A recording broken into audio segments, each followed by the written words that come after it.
Olá pessoal, bom dia. Tudo jóia com vocês? Tudo tranquilo? Professor Marco Aurélio aqui. Hoje nós estamos na nossa primeira aula do tema dualidade onda-partícula. Seguindo então aqui a nossa sequência de conteúdo, nós estamos vendo a teoria quântica nesse mês aqui.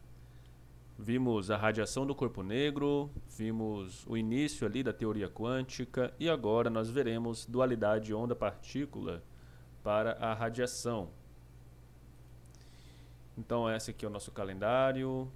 Nós estamos aqui no mês de outubro, né? Aqui e nós já vamos caminhando para o meio de outubro. Beleza. Bom, o tema da aula de hoje é uma pergunta que talvez alguns dos senhores já devam ter feito, que é: o que é a luz? O que é a luz? A luz ela está presente no nosso cotidiano de diversas formas. A luz, sem a luz não tem como enxergar, não tem como, né, ter praticamente a vida que a gente está acostumado a ter. Mas o que é a luz, afinal de contas? Então, isso é a pergunta que vai nos motivar para a aula de hoje. Porém, antes da gente responder o que é a luz, para a gente saber mais ou menos o que é a luz, talvez seria interessante estudar o como a luz se comporta. Então nós vamos verificar hoje alguns experimentos de como que a luz ela se comporta para então nós termos uma pequena ideia, talvez, de o que é a luz, tá? Então vamos ver como que a luz se comporta. Mas antes temos que saber um pouquinho da história. A luz, ela começou a ser estudada desde o tempo da Grécia lá antiga. Sempre foi um objeto de estudo, de especulação, mas apenas ali nos anos de 1600 começou a ser tratada de uma forma mais científica, experimental. Existiam dois proeminentes cientistas na época, nos anos de 1600 e pouco, né, ali no século 17, Christian Huygens e Isaac Newton, o famoso Isaac Newton. E aí, o que eles defendiam? Huygens defendia que a luz ela era uma onda, ela se comportava como uma onda, ela era uma oscilação no éter, que a gente vai ver daqui a pouco. Já Isaac Newton falava que não, a luz é uma partícula. Quem estava certo? Será? Vamos ver. Então, aqui nós temos um pequeno vídeo que, se não me engano, vamos passar em sala para vocês, do canal Universo Narrado, um canal muito bom. Mas olha só, Newton, ele dizia que a luz era partículas. Por quê? Ele não concebia que a luz fosse uma onda. Na época de Newton já se sabia que o som era uma onda. O som é uma onda porque uma partícula de ar bate em outra partícula de ar e assim sucessivamente até chegar nos nossos tímpanos, fazendo ele vibrar, e aí o nosso cérebro interpreta a vibração do tímpano como som. Beleza.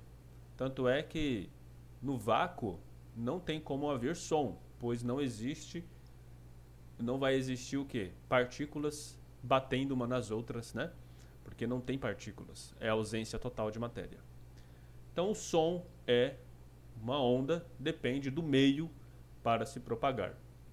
A luz, então tanto é que quando você está de um lado aqui da parede, tem um obstáculo aqui, tem a parede, você e tem uma fonte sonora. Você consegue escutar do outro lado da parede, por quê? Justamente o som, por ser uma onda, a onda tem a propriedade de contornar obstáculos, que é aí a difração, né? Já uma pessoa, você não consegue enxergar ela através de um contorno, de um obstáculo, por conta de que justamente a luz não é, na visão de Newton, né, uma onda. A luz seria partículas. E essas partículas, ao se encontrar com o obstáculo, simplesmente são refletidas e você não recebe a luz que chega então aqui dessa pessoa, né? A luz vem do sol, reflete na pessoa, a pessoa reflete luz por todos os lados e aí, por essa luz ser partícula, ela acaba refletindo e indo embora aqui, né? Então não é uma onda. Então Newton dizia, né, não tem como a luz ser uma onda, porque eu não consigo, a luz ela não contorna obstáculos para que eu possa enxergar uma pessoa que está aqui atrás de um obstáculo, né? Assim como eu consigo ouvir, né? Eu consigo ouvir uma pessoa que está do outro lado da parede porque o som é uma onda, ela contorna obstáculos, é a difração. Mas com a luz é diferente. Eu não consigo enxergar a pessoa do outro lado de um obstáculo porque a luz ela não é uma onda. Então isso quem dizer era Newton faz sentido, né? Mas Huygens falava que não. Huygens dizia que a luz era uma onda. Porque na época se acreditava que tudo era permeado pelo éter. Existia essa substância que ninguém conseguia detectar, mas havia uma resistência dos cientistas da época em acreditar no vácuo. Eles não acreditavam que existia esse vácuo como a gente entende hoje, que é a ausência total de matéria, o vazio. Então acreditava-se que por mais que não houvesse ali matéria perceptível, existia uma substância muito sutil chamada éter, que permeava tudo, né? Preenchia todos os espaços do universo. E aí o que acontece? A luz, então todos nós estaremos sobre esse éter, né? E a luz seria o quê? Ondulações nesse éter. Como se fosse ondulações na água, né? Então a luz ela seria isso, ela seria ondulações no éter. Então perturbações do éter e aí ela se propagaria como uma onda, tá? Uma onda que se propaga no éter. Beleza, né? Isso daí na época era a interpretação de Huygens. Desses dois, quem que ganhou a disputa? Isaac Newton. Isaac Newton ganhou a disputa porque ele era mais proeminente na época, ele era mais famoso, ele era mais poderoso, ele tinha mais trabalhos, ele tinha mais influência no meio científico, então se estabeleceu de que não, a luz é partícula, Newton tem razão e é isso, né? E assim ficou durante muitos anos, até a discussão da luz ser retomada ali no início ali, né, no final do século XIX, nos anos de 1800 e pouco, quando um outro cientista chamado chamado Young, ele estudou a luz, tá? Então o Young, deixa eu ver se eu tenho a foto dele aqui, Thomas Young, ele estudou o comportamento da luz, é esse camarada aqui, né? Deixa eu subir ele para o lugar certo, que ele está aqui muito embaixo. Aqui. Então, esse cientista chamado Thomas Young, ele voltou a estudar a luz com experimentos mais elaborados. Ele falou, não, vou resolver esse negócio logo, se a luz ela é partícula ou se ela é onda. Vamos resolver isso. Então, primeiro de tudo, eu quero que vocês entendam o que é uma onda. Uma onda é uma propagação no espaço. Aqui tem a água, a onda está se propagando na água. E essa perturbação, ela atinge, por exemplo, o antiparo. Antiparo é o quê? É onde que a onda está atingindo. E aí a região central é a região mais brilhante, né? Beleza. Agora, se você troca uma fenda por duas fendas, eu retirei esse vídeo da internet, né? Vamos colocar então duas fendas e faz passar por essas duas fendas uma frente de onda, o que que vai acontecer? Cada fenda dessas se comportará como uma fonte de ondas e essa onda vai interferir com a onda gerada pela outra fenda. Vai gerar então um padrão de interferência.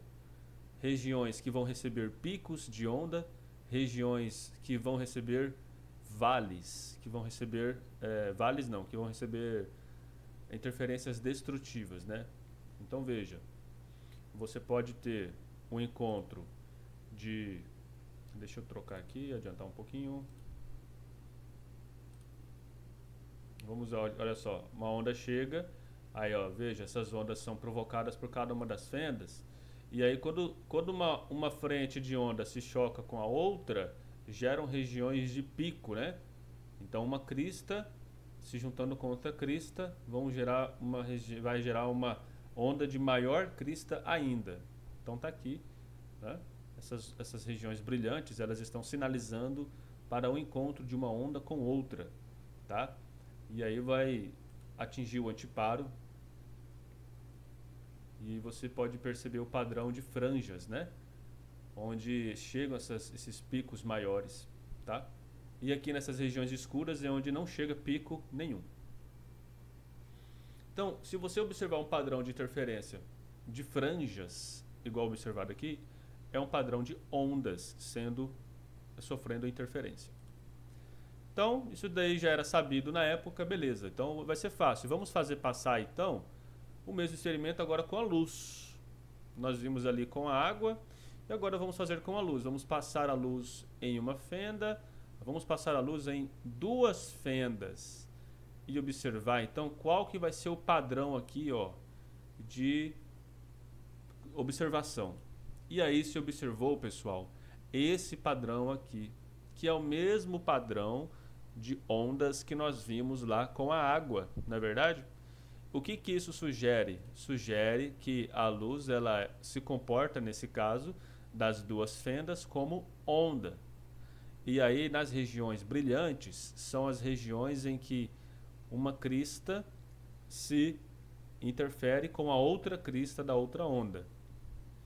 E aí gera essas regiões brilhantes aqui. Então note, esse padrão observado é o mesmo padrão de ondas. Então com esse experimento, lá por o final do século XIX, nos anos de 1890 e pouco, por ali, então a luz ela estava sendo interpretada agora como onda, ok? Onda. Então nesse caso a luz era uma onda. Aqui nós temos o experimento, né, uma outra representação. Então tem uma luz monocromática, uma luz vermelha, um laser. Passa por uma fenda e passa por duas fendas. Quando passa por duas fendas, gera esse padrão aqui de franjas, que é o padrão de ondas. Se fosse partículas, ao passar por duas fendas, iam ter apenas duas linhas brilhantes, né? Mas como tem várias linhas brilhantes, quer dizer então que está tendo um padrão de comportamento de onda. Então é isso, pessoal, um pouquinho de história para vocês perceberem, né? Que depois a interpretação de onda, a gente vai ver na próximo conteúdo, o padrão, o comportamento, a interpretação irá mudar. Aí o efeito fotoelétrico irá evidenciar o comportamento da luz sobre a ótica de partículas, né? Então a luz ela vai ser interpretada como partícula para explicar um outro fenômeno que é o efeito fotoelétrico. Então veja, a luz ela tem um comportamento dual, tá? Ela pode se comportar como onda e também pode se comportar como partícula. Quando eu falo luz, entenda-se radiação, ok? Então tá aqui, pessoal. Agora qual que é a ideia agora, nesse momento, né? A parte matemática aqui da situação. Vamos entender. Bom, nós temos uma frente de onda chegando às duas fendas, igual está mostrado aqui. E eu quero saber agora qual que vai ser, né, a altura das franjas. A altura das franjas. Então nós temos uma região central. E aí dessa região central, qual que vai ser a distância aqui das franjas, que eu vou poder localizar as franjas. Então essa vai ser uma das questões que a gente vai tentar resolver hoje.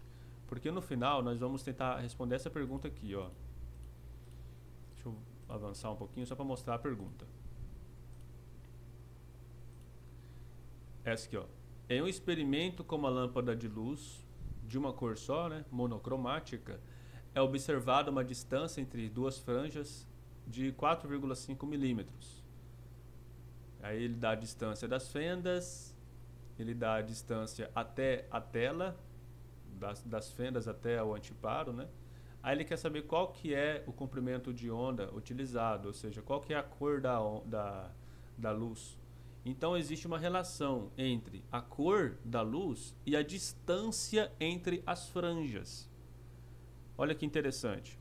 Então a luz vermelha tem uma certa distância, tá vendo? Uma distância de uma franja para outra. Mas se a gente mudar a cor da luz aqui para amarelo, para verde, essa distância das franjas também vai mudar, ok? Então é isso que a gente vai ver agora, tá? Mas vamos desenvolver primeiro toda a teoria da fórmula para a gente poder usar no exercício. Então veja, quando nós vamos estudar isso, nós temos que estabelecer o modelo. Então nós temos a distância entre as fendas, nós temos a distância das fendas até o anteparo, e nós temos a altura y, que é da região central até a franja que nós estamos querendo saber a distância, né? E nós temos o ângulo θ, que vai fazer aqui o ângulo θ, né? Daqui do meio das fendas até a franja. Isso daqui está estabelecido. Além do que, existe o comprimento de onda dessa luz que está sendo usada aqui. Basicamente isso. Então vamos pegar essa regiãozinha e vamos estudar aqui, tá? Então veja, pessoal, olha, quando nós temos, por exemplo, essa franja aqui sendo estudada, nós sabemos que essa franja é uma interferência da luz que sai dessa fenda com a luz que sai da fenda de baixo. Então nós podemos traçar dois raios de luz que chegam até essa localização aqui, esse local. Como nós estamos enxergando a franja luminosa, então nós sabemos que é uma interferência construtiva. O que significa isso? Significa que se eu pegar a onda que sai dessa primeira fenda com a onda que sai da segunda fenda, nós veremos que vai coincidir pico com pico, vale com vale, pico com pico. Então assim nós temos uma interferência construtiva e assim será observada então uma franja naquela localidade lá, tá? Beleza. Então é isso. A distância, a diferença de caminho entre um raio e o outro nós chamamos de ΔL, ok? E aí essa diferença de caminho, ΔL, ela tem que ser um múltiplo de um comprimento de onda. Não vou adentrar muito nesse detalhe, mas fica guardada essa informação, tá? A diferença de caminho de um raio para outro tem que ser o múltiplo inteiro, né, de um comprimento de onda, para que possa continuar havendo a coincidência de pico com pico e vale com vale, pico com pico e assim por diante. Veja, pessoal, nós temos aqui um triângulo retângulo. Esse ângulo θ, que é formado da horizontal com o caminho até a franja de luz, ele é o mesmo ângulo θ que é formado aqui nesse triângulo retângulo, tá? Ele é o mesmo ângulo θ. Aí nós podemos usar a relação de seno do ângulo θ, que é igual cateto oposto pela hipotenusa. E a hipotenusa aqui nesse triângulo retângulo é a distância que separa as fendas. Então fica ΔL dividido por D. Então tá aí, né? Passando o D para lá para o outro lado, cadê aqui? D seno θ é igual a ΔL. Mas quem é ΔL é um número inteiro M, né, que pode ser 0, 1, 2, 3 vezes o comprimento de onda da luz que chega. Então temos essa expressão aqui embaixo, né? D, que é a separação das fendas, vezes seno do ângulo θ, é igual ao número inteiro, né, que corresponde à franja. A franja central corresponde a M igual a 0, a primeira franja a M igual a 1, a segunda franja, no caso aqui, né, a primeira franja é a franja central, né, é a franja 0. Aí vem a primeira, segunda e terceira, que são os valores de M, né? E o comprimento de onda é o comprimento de onda da luz que está chegando aqui no anteparo.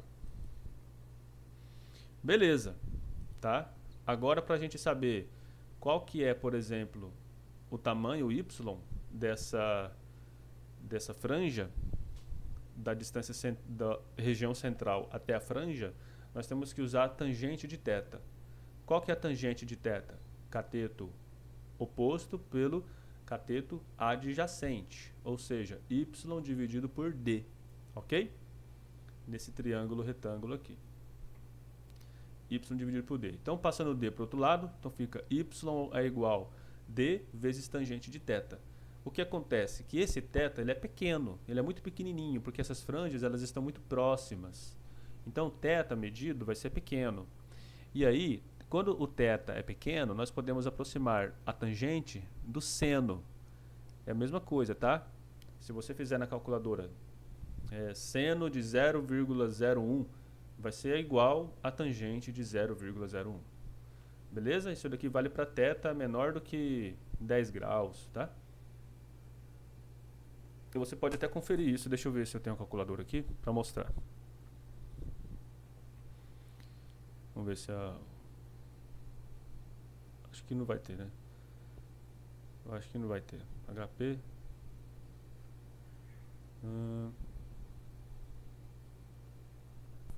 Eu acho que não tem. Mas é isso, tá? Peraí, eu acho que tem sim. Peraí. Só um minuto. Aí, consegui aqui um emulator. Então veja, ó.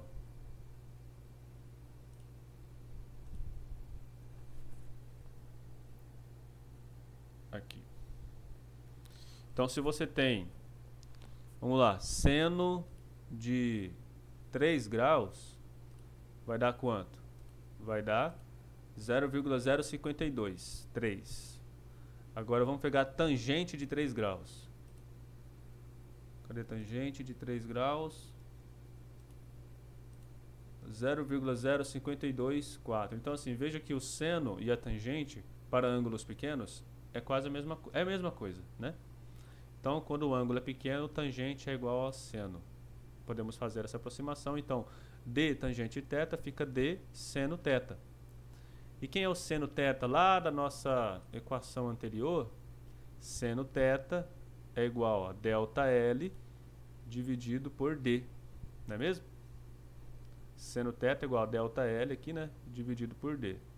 E ΔL é igual a m lambda. Então isso fica, vamos avançar. Seno θ é igual a ΔL dividido por d, né? ΔL é igual a m lambda. Então fica m lambda dividido por d aqui, né? No lugar do seno θ. Então o y é igual a d, que é a distância das fendas até o anteparo, vezes m, que é a ordem da franja no anteparo, lambda, que é o comprimento de onda da luz, dividido por d, que é a distância das fendas. Está aqui, ó, essa fórmula aqui, tá bom? Beleza, moçada? Então tá aí. Com as fórmulas deduzidas, vamos para então os exercícios. Então essa parte aqui foi apenas a dedução das fórmulas, não quero que vocês decorem isso, apenas foi o jeito aí para vocês entenderem de onde que vem essas fórmulas aqui, tá?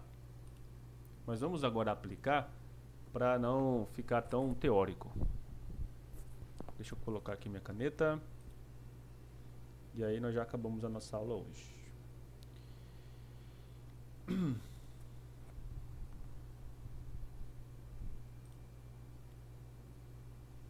Então olha só, pessoal.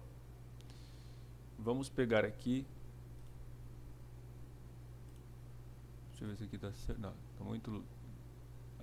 Aqui... Aí. Olha só. Um experimento com uma lâmpada de luz monocromática é observada uma distância entre duas franjas brilhantes de 4,5 milímetros. A distância entre as fendas é de 0,25 milímetros e a tela está a 2 metros da fenda. Qual que é o comprimento de onda da luz utilizada? Qual que é a cor, né, da luz utilizada? Em outras palavras, né? É a mesma pergunta, tá? Só que com outras palavras. Então veja, ele deu alguns dados aí que é importante a gente anotar. Então, ó, vamos voltar. Um experimento com uma lâmpada de luz monocromática. O que significa monocromática? Uma luz só, né? Só uma luz, uma cor. É observada uma distância entre duas franjas brilhantes de 4,5 milímetros. O que isso quer dizer? Se eu pegar essa franja e essa franja aqui, a distância vai ser de 4,5 milímetros. A distância entre as fendas é Dzinho, né, igual a 0,25 milímetros. Então, essa distância Dzinho aqui, ó, é igual a quanto? 0,25 milímetros, tá? Não deu espaço aqui, né? Mas é milímetros. E a distância até a tela é de 2 metros. Então, a distância D maior, 2 metros. E o que ele quer saber? O comprimento de onda da luz. Então, a luz ela está vindo aqui, ó, em ondas, né?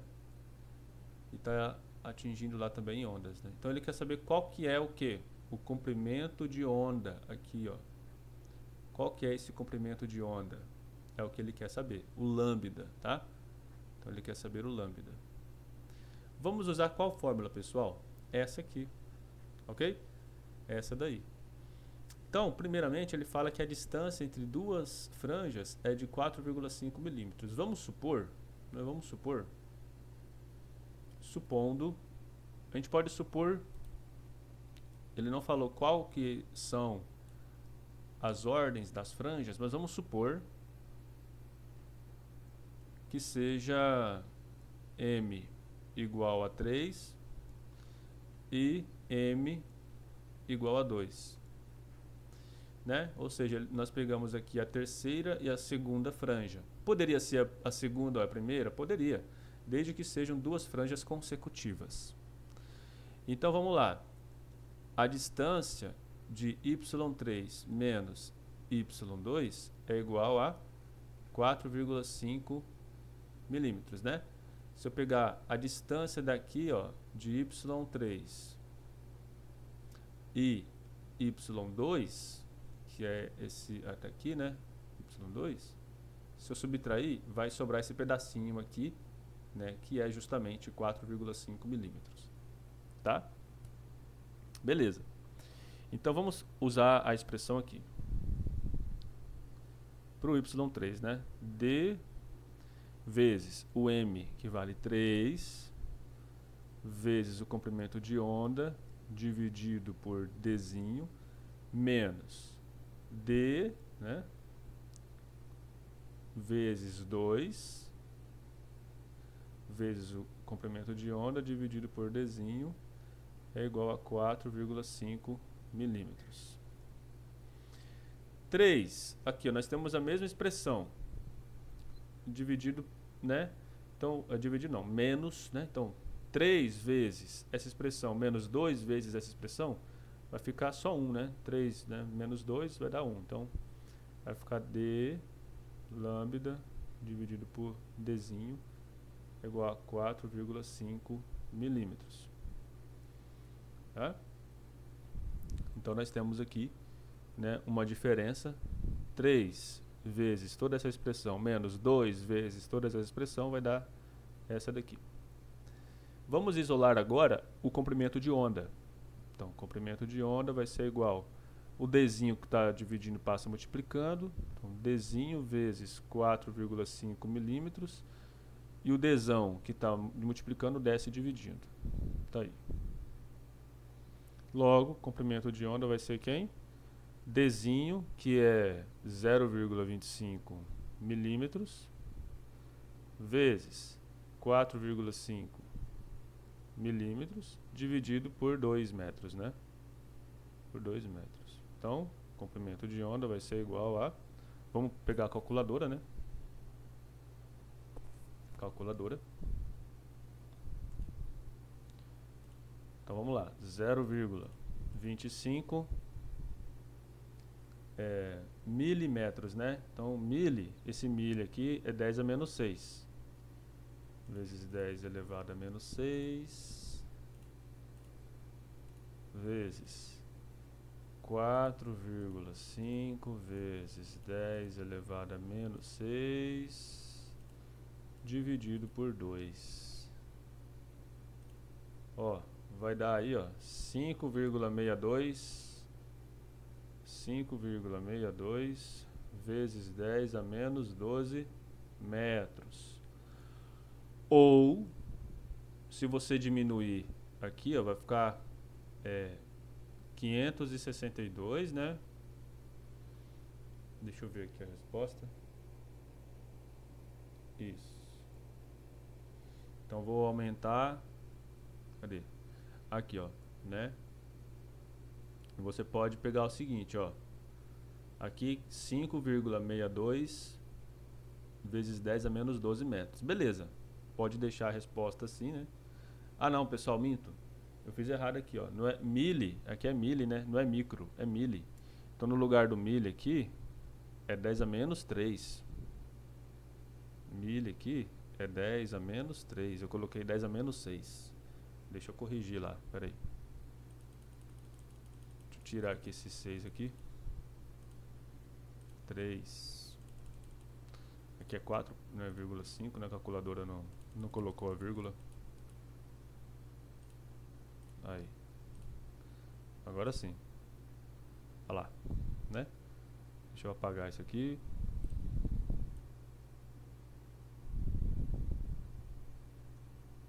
Aí. Então isso fica o quê? Olha lá, 0, vamos contar? 1, 2, 3, 4, 5, 6 zeros, né? 5625. Então, lambda é igual 0, 1, 2, 3, 4, 5, 6, 0, 5, 2, 6, 5 metros. É muito pequeno. Mas em notação científica, quanto que fica? Vamos ver? Em notação científica, 562 vezes 10 a menos 9.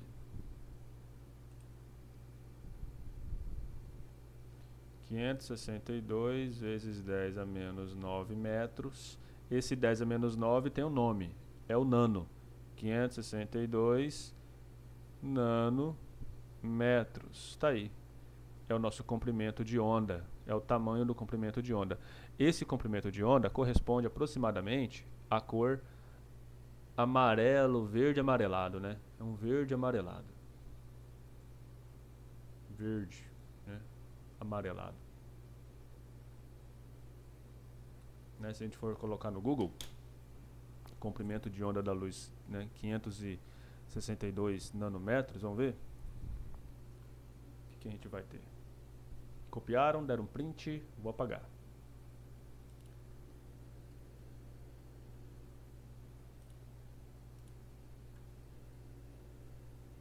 Opa. Peraí.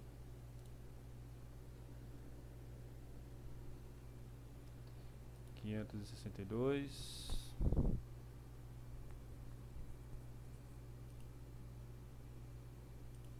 Ó. Luz, comprimento de onda, luz, cor, 562 nanômetros. Vamos ver, ó. Vai aparecer mais ou menos aqui, ó.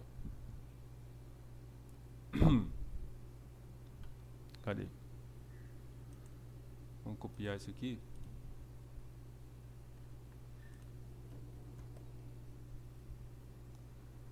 Olha lá. Então, um comprimento de onda que está nesse tamanho aqui de 560 e poucos, está quase aqui no amarelo, ó. Está nessa regiãozinha aqui, ó. Verde, amarelado, por aqui. Essa é a cor, então, da luz que está sendo usada no experimento. Tá? Pessoal, era isso, né, basicamente. Nós vimos então nessa aula de hoje aí um pouquinho da história da luz, né? Nós vimos também como que calcula o comprimento de onda baseado na distância das franjas, ok? Na distância das franjas. E é isso, tá bom? Então assistam a aula, façam as anotações, tamo junto e é nóis.